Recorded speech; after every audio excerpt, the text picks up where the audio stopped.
có miếng camera quát ta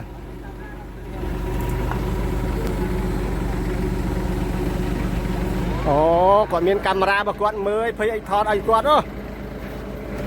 camera quát miếng dương tập thọt bạch ngồi quát thọt quát đi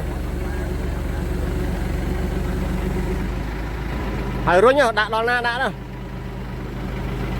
đấy đã tầm o đâu mà này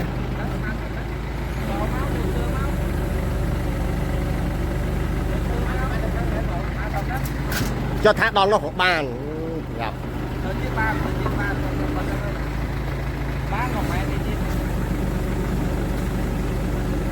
đã chơi châu đi tiết đã chơi châu đi tiết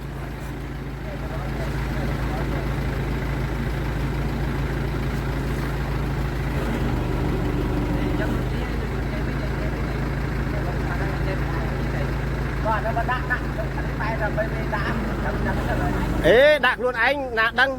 đặt bài một tuần nào các bạn này